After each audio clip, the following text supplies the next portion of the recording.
Hey, what's up guys, Chimp here, and welcome back to a brand new video.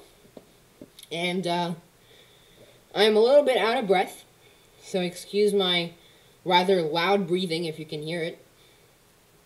Because I just finished recording another video. It was, the Panthers rebuild. Hopefully you've seen that by now.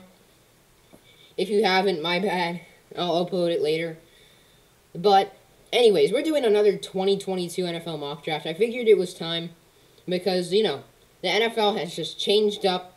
Thursday Night Football right now has not happened, so I do not know the outcome of the Broncos-Browns game, right? But we're, of course, using the Draft Network. I think this is the most reliable drafting source. But, again, I'm also going to point this one out as well. NFL Mock Draft Database. Okay, I cannot see it. Why? That's fun. NFL Mock Draft Database. We'll search it up then on Google. There we go. NFL Mock Draft Database. I think this is also reliable. If you ever want to draft from 2017 to 2023 even, use the NFL Mock Draft Database. If you're wanting to do like a mock draft, I think the Draft Network is more of just pure draft, So, definitely, you want to check both of these websites out. Both of them are really, really good. I would just use the NFL Mock Draft Database more for a redraft. But, anyways, let's get into this mock draft. And we're starting off with number 1. This is a simple pick for me. It's Kayvon Thibodeaux, right? And he's the best player in this draft, I think, by a country mile. And the Lions just need best player available. Who is it? Kayvon Thibodeaux. So I think that's exactly the player that they need, and that's exactly the player that they're gonna use really well, because I think he's a really sure thing in the NFL. Number 2 is the Houston Texans. I think this could definitely be Derek Stingley Jr., and I think it could be Kyle Hamilton. I think Kyle Hamilton's the better player, so we're going to take him at number 2 overall. I know that Derek Stingley Jr., really good player, really like him a ton. Kyle Hamilton is just more of what the Texans sort of need, versatile playmaker, sideline to sideline range like a linebacker. However, good interception, good hands, humongous hitter. He's just, again, another sure thing at the NFL level. Even if you see the most talented player on the board, I always think, if you think this guy is a sure thing at the NFL, you take him. Don't be the Raiders. Don't take Cleveland Farrell at number 4 overall. Don't take Alex Leatherwood at number 17, because they're not guaranteed players. Obviously, you need to take some shots at some point, but that should not be your first choice. As number 3, the Jags. They're taking Evan Neal. I'm speeding through these first probably 5 picks, maybe even 6, actually, because they're just obvious. The Jags have not had good protection. Cam Robinson and Jawan Taylor have been, in my eyes, absolutely horrifyingly terrible, and the Jags just really need him. And Evan Neal can play guard and tackle. He, of course, came to Alabama as a guard, played right tackle. Alex Leatherwood's gone. He plays blindside.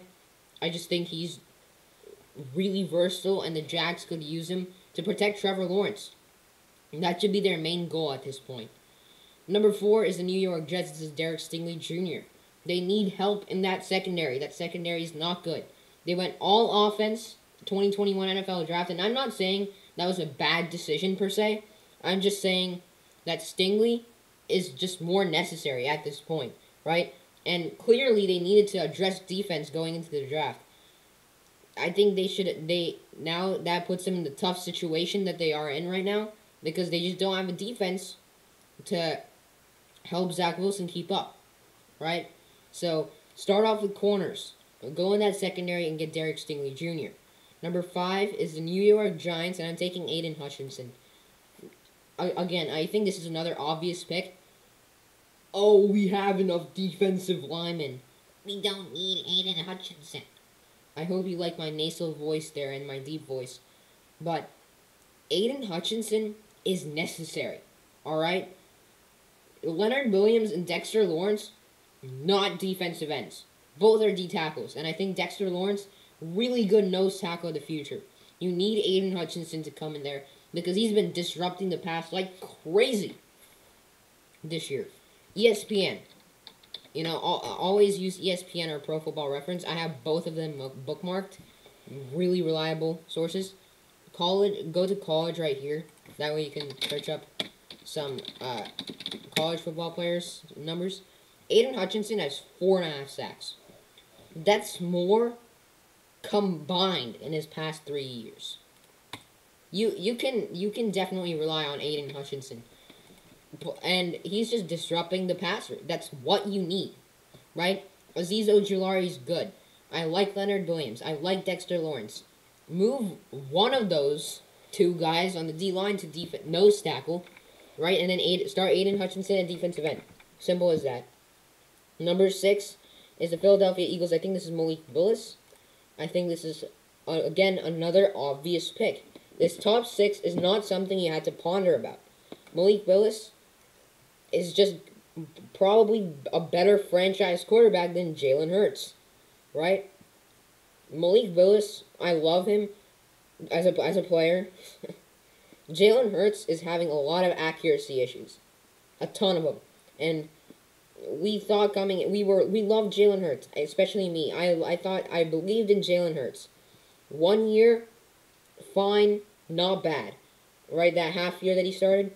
His next year after the rookie year isn't that good. While his stats don't exactly show that, he's definitely had some accuracy issues. Next one up is the Falcons.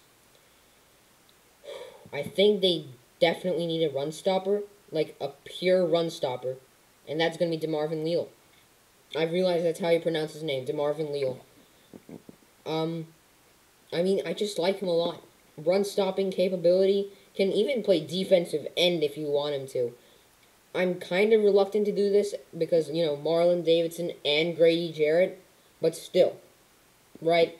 You got to get some run stuffing capability on that team. Number 8 is the Washington football team. And I think, even though this is a bit high for him, this is Matt Corral, he's really improved this year. He threw 14 picks in the games that he played last year with Elijah Moore. Get rid of Elijah Moore, he's unbelievable. Not saying that Elijah Moore was making Matt Corral do bad. I'm not saying that. Do not pick that from my words. Alright? But you gotta think of it this way, right? Matt Corral has just improved so much, thrown less interceptions, and he had like 30 carries against, was it Arkansas? I think it was. Alright, number 9. Philadelphia Eagles. This is their real pick. And I think this should be a corner. And that should be Andrew Booth Jr. I think he's definitely worth taking in the top 10. He's really reliable, can play both man and zone. And he's first of all, aggressive player. I was just clicking on him and I saw aggressive. I have to remind you, huge hitter. Alright? Sometimes that could be he can be a bit overwhelming, but I like Andrew Booth Jr. a ton. Giants at number 10. Tyler Linderbaum is just really necessary, but I'm going to give you Kenyon Green. I think I've not watched him much, but I do think he's the best interior offensive lineman in this class. Tyler Linderbaum is needed. You know, he can definitely help Saquon Barkley in the rough spots that he's had. Like, Saquon's a really good player. I really like him a ton. Saquon Barkley. Nope. Alright, maybe I can... Yeah, there it is. Alright, stats for Saquon Barkley. 5 yards per carry. 4.6 per carry.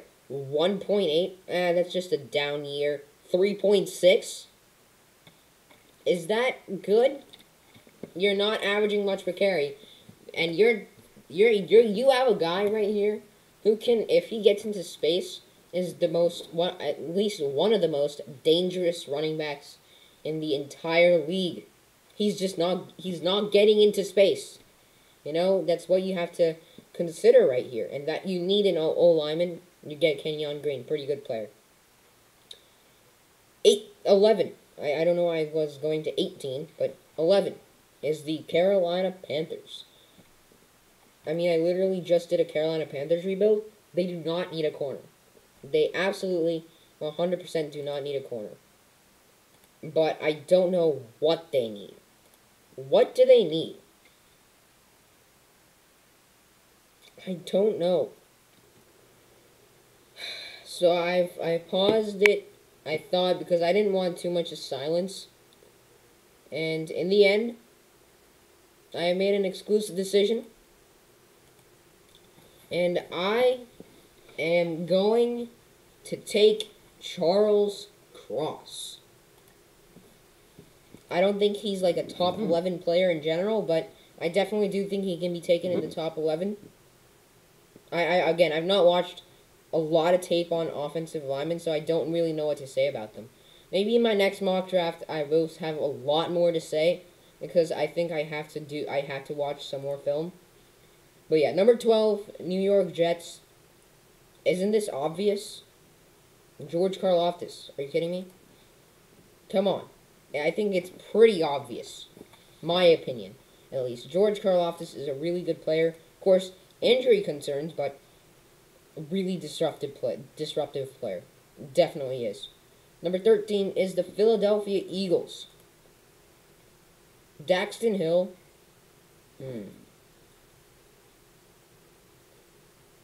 What will Daxton Hill do? You know what? I'm just going to read this. And based on this. Alright, so what I've gotten out from Daxton Hill's profile on the Draft Network, he is a high-risk player. Right? He's a really good athlete. And he reminds them of Darnell Savage. Yep. So, he's the brother of Justice Hill. He's going to the Ravens. No. I think he actually does go to the Ravens, Daxton Hill. Because judging by the Draft Network's profile of him, the Ravens can definitely develop a guy like him. Not the Eagles. Not the Eagles. They need more of a safer player, in my opinion. What would they go here? Edge definitely could be something that they go with. A guy like Myjai Sanders wouldn't be that bad. Have I talked myself into doing that? Yeah, I think I have. Myjai Sanders is just pretty good, in my opinion. So, I think the Eagles should definitely draft him. 14 is the Cincinnati Bengals. Again, I don't really care. Any offensive lineman, you know. Tyler Linderbaum could help Joe Mixon out. Darian Kinnard, I just think, is a better player. And definitely more versatile, right? Tyler Linderbaum's more of like a run-heavy offense kind of guy. Number 15 is the Pittsburgh Steelers. And I don't know about you guys, I think Sam Howell is pretty much a perfect fit with the weapons given, right? Look at Deontay Johnson, a really, really good receiver who still drops a bit, but not much, not anymore. The hands have definitely come back. And then Juju Smith-Schuster, and then Najee Harris. Don't underestimate Najee Harris, trust me. His stats may look unexplaining, I guess you could say, just not very impressive, unimpressive, but he is really powerful and probably one of their best players on offense right now, right? He's just so powerful and can receive the ball, catch the ball. There it is. So, definitely don't underestimate Najee Harris. But Sam Howell, I think the roster just suggests that Sam Howell has to go there. Number 16 is the New England Patriots. This is Treylon Burks. Yep, this is Treylon Burks. Actually, now coming to think about it, the Eagles could have taken Garrett Wilson, but I forgot to do that, so I'm going to restart this draft. Hold on just a second, as it will reload, and I will go next, start draft, and let's do this again. So is this Evan Neal, Stingley Jr., Hutchinson, I think, and then Willis, and then Wheel, Corral, then Boo Jr., then it was Kenyon Green, then it was Charles Cross. Nope, nearly took Sam Howell there. Charles Cross, then this is George Karlaftis, Garrett Wilson, and then Darian Kennard, and then Sam Howell, and then now we're on the Patriots. And I think this is Treylon Burks. He's just a dynamic threat. Honestly, if you look at him, he's playing from all positions. X, Z, slot. Simple. You can use him everywhere. They really need a number one receiver. And fat KJ Jefferson, I mean, don't make fun of me saying that, alright? He's 240 pounds. What do you expect? But Treylon Burks is really good for, he's really reliable for KJ Jefferson. So, you can only assume that he will be as reliable as he is right now in New England. Number 17 is the Denver Broncos. They really need a quarterback. I am not taking a shot at Desmond Ridder.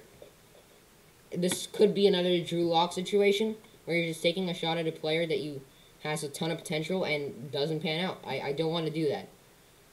Trevor Penning seems to be there every single time, and I see him, but I don't know what he is, and it's getting me annoyed. But edge could definitely be a thing that they do. Definitely, actually. Myjai Sanders. Could he be good for them? What scheme did the Broncos run? What defensive scheme do the Broncos run? There we go. 3-4 defense. As of 2020. So the Denver Broncos do use a 3-4. Then I think, as weird as it may sound, Drake Jackson could have to go here. Because I don't think Myjai Sanders is the best fit.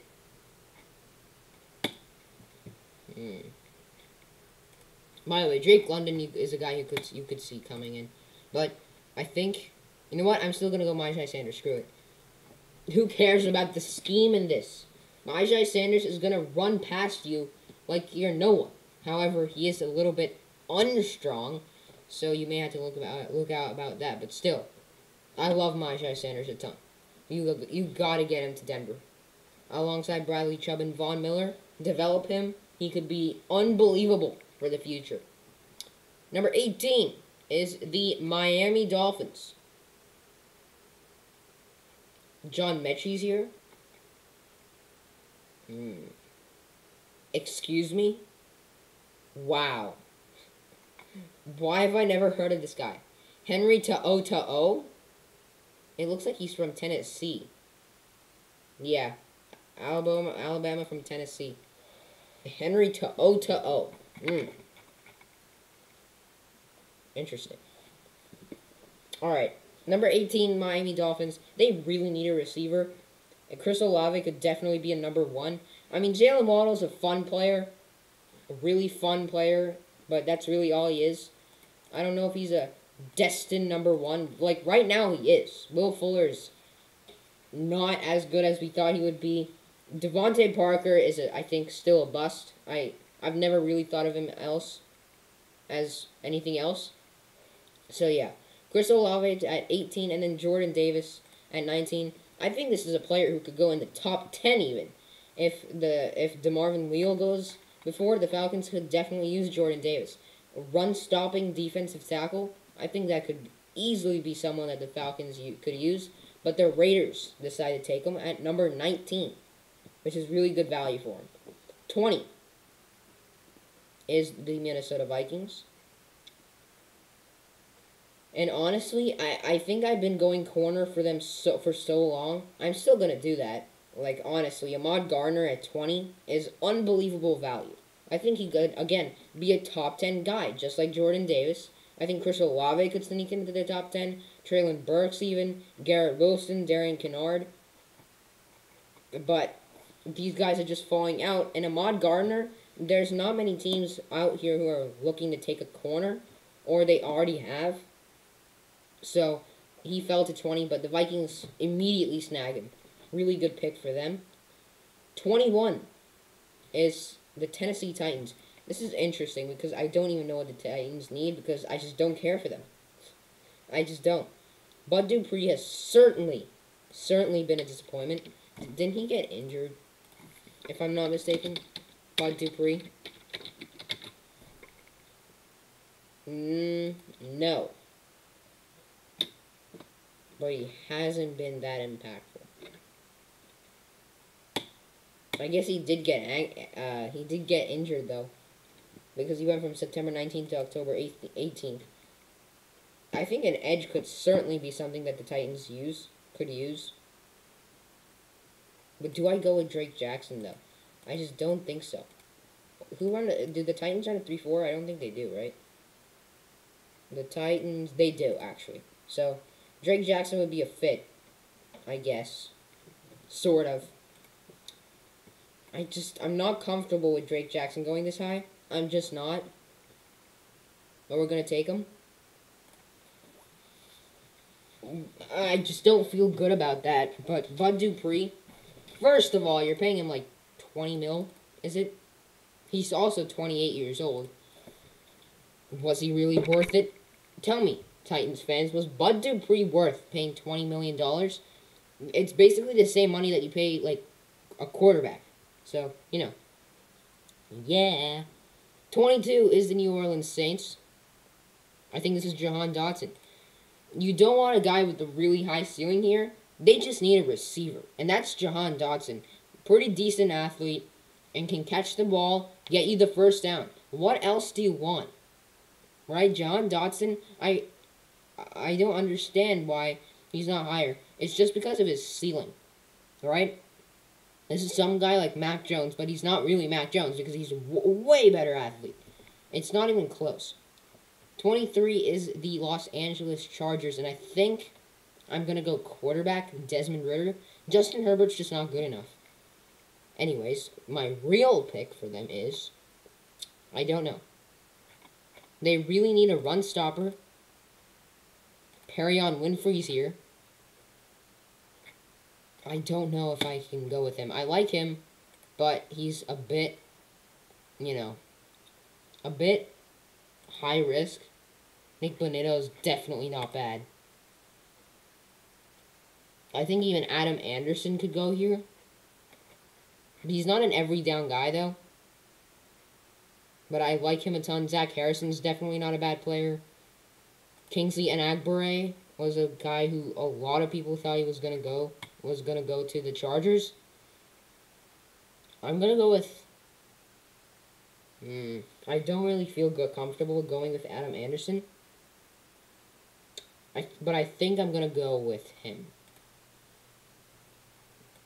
Because he's just a sack artist. Is all he is. He's not an every down guy, but I definitely do think the Chargers could use him. 24 is the Cleveland Browns. And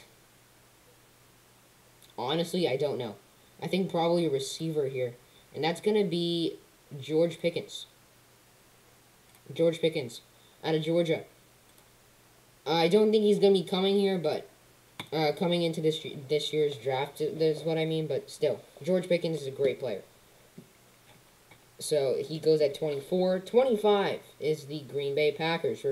We're trying to fly through this right now. I still think they do need a receiver. I just don't know why. I can envision Drake London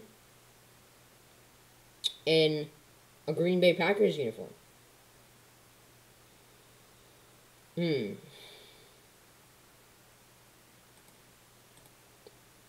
He's just a reliable guy. That's all. So I'm going to go with him. I mean, the Draft Network likes him. I like him. There's no reason not to go. Right? Yeah. 26 is the Dallas Cowboys. Honestly, Jordan Battle could go here. I like him a ton. I do. Jaquan Brisker, I haven't watched. But it looks like the Draft Network sort of likes him. I think I'm going to go with Jordan Battle. You may see some repetitiveness in my mock drafts. That's just because I still have to look at a lot of players. Like, I have not looked at Jaquan Brisker or Daxton Hill, but I definitely do think they could be good players, right? Christian Harris I have looked at. Harrison I've looked at. Winfrey I've looked at. Linderbaum I've looked at. Ekwonu actually could be a decent player. Jalen Weidermeyer I've looked at. Metry I've looked at. Spiller and Hall I've looked at. Zamir White I've looked at. Desmond Ridder. But, yeah, I mean, I've not... And Carson Strong, Spencer Rattler, obviously. 27, though, it's going to be Kyer Elam. And then 28, Daxton Hill. Kyer Elam, I think, is just obvious. And Daxton Hill, I already told you why. I think the Ravens are just a team that could develop him, honestly. 29, Detroit Lions, they really need a corner. Trent McDuffie's available. You know, it's four straight secondary guys. McDuffie, Hill, Elam battle, but these teams really need secondary. 30, Kansas City Chiefs. Their defense needs a ton of work. A lot of work, but they really need another receiver. And that could be John Mechie, in my opinion. I think that's just the best player available right now. 31. Number 31. I don't know. Alright, there you go. Tampa Bay Buccaneers. Again, I think I'm just going to take a shot. Perion Winfrey's available. He's a raw player, but do the Bucs really need anyone? I just don't think so, right? Perion Winfrey's a great player, in my opinion. And the Buccaneers, if they develop him properly, he can be a star. And finally, 32 is the Buffalo Bills. There are a couple of players not being taken here. Tyler Linderbaum especially. That's why he's going to the Bills. Who do the Bills have at center? I don't actually know. The Bills' center is Mitch Morse. He's 29, 6'6", 304. That's not the best. It's not the worst. That's a notification. But in the end, Tyler Linderbaum is just too good to pass up, and he can help out Devin Singletary a ton. But, yeah, that is going to do it for my mock draft. I hope you guys enjoyed, and I will see you in the next video.